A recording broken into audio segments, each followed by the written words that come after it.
Sefer Devarim is called Torah Moshe specifically, and it's radically different from the other 4 books of the Torah.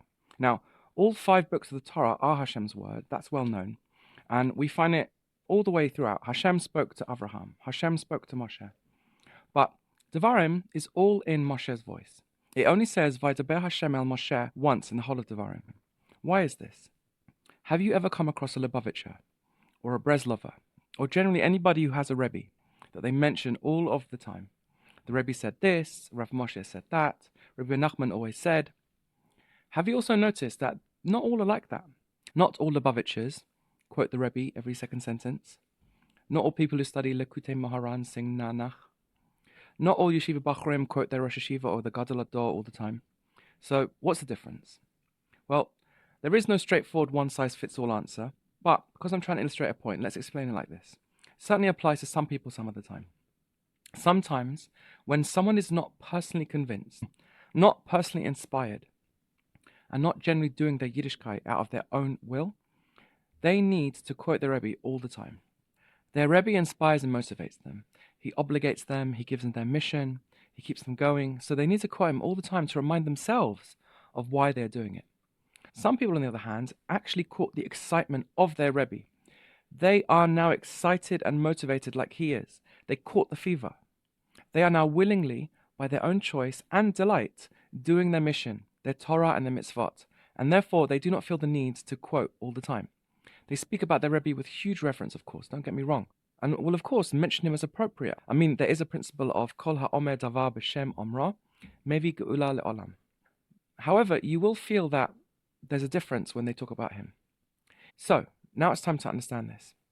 In the beginning of Eitz Chaim, the Arizal teaches that Hashem created the world so that the perfection of his abilities would be revealed.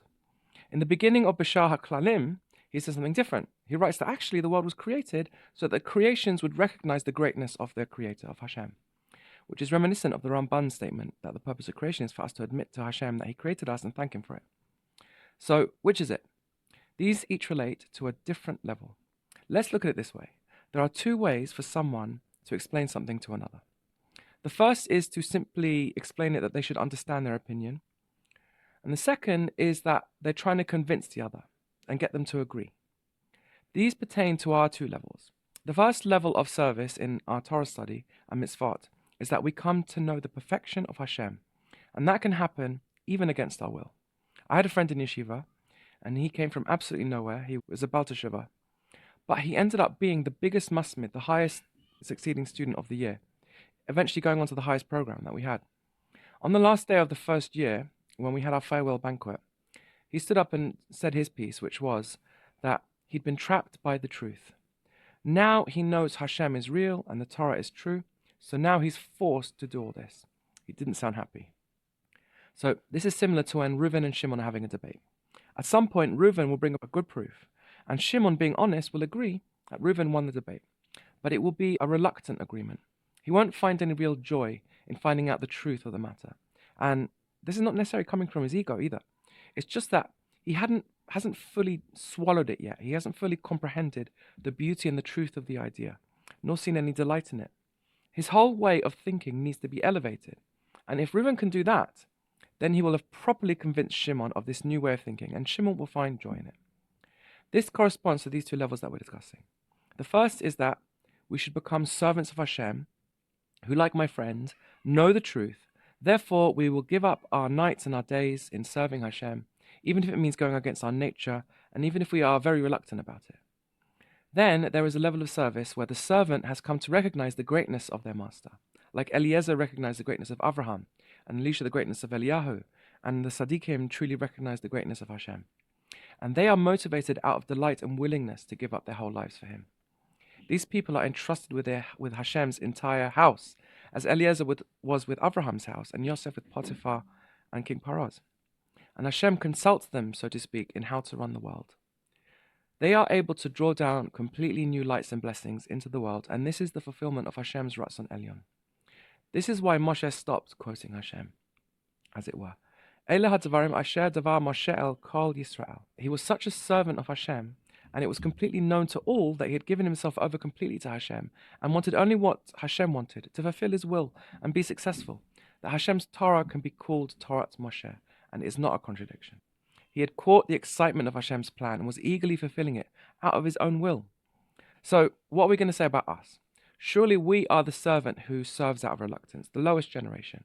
We are not on the level to deeply understand and appreciate the wisdom and the delight of the Torah, like the great Tzaddikim of the past. The truth is, though, there is actually an advantage in doing it out of reluctance. It shows true selflessness.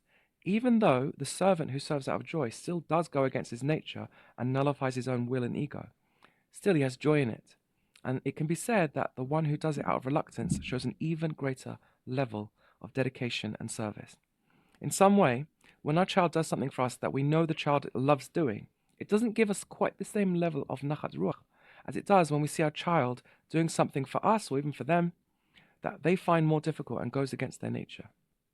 The latter case shows to me that he's truly serving me because he loves me and he looks up to me and he is mine, and not for any gain that he might get. This helps us understand just how much our service, in this generation specifically, and all that's going on around us, making it as hard as possible, means to Hashem. We have absolutely no idea how much nachat ruach and laughter we're bringing above, that we're giving him.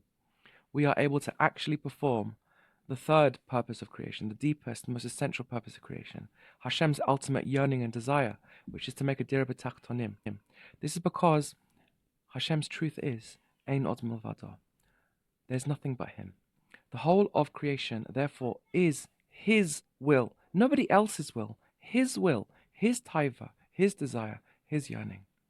Thus, whenever we do a mitzvah, and it's obvious we're doing it only because of him, because it's his will, we are revealing the absolute truth of all reality, Hashem's essence, that it's all about him and his will.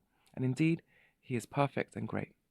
As we continue to do this, may we be blessed with deepening our understanding and appreciation of how great it is to serve the most exalted and wondrous Master, who we love and who loves us.